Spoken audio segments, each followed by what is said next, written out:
Hey screen printers, Hernan here with 𝗬𝗲𝘅𝗁, and in this video I'm going to teach you everything you need to know to be able to brand your shipping boxes and stand out from the rest.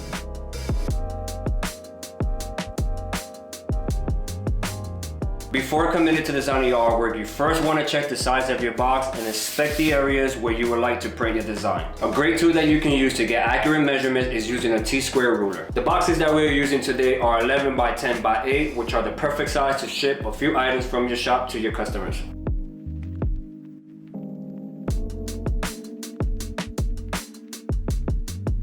Once you find your measurements and you aligned it in your design software, send it to your inkjet printer to print your positive films.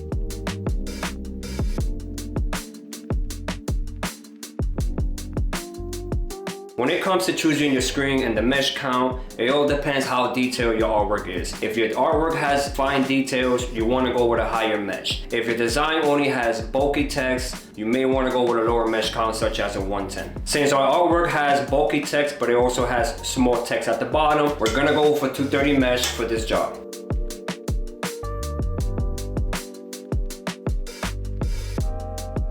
When it comes down to printing on boxes or any sort of paper material, it is best recommended to use water-based ink rather than your Plastisol ink. The reason for that is that Plastisol ink will sit on top of the box, whereas water-based ink will soak into the box, leaving you with a smoother print. So for this video, I'll be using the Jet Black Premium Water-Based Ink by 𝗬𝗲𝘅𝗁𝗂.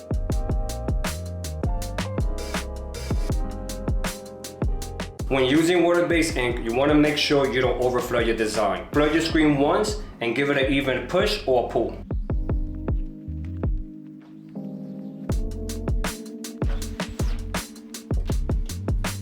Now, if you're finding your screen clogging during print production, a quick fix for that is to bring down the screen, spray some water on it, and that will thin out your ink and restore its flow.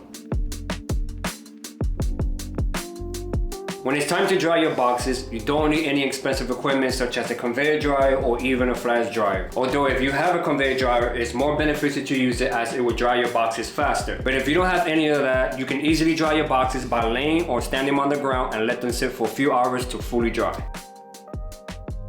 Being that I do have a conveyor dryer, I'll be using this to cure my boxes.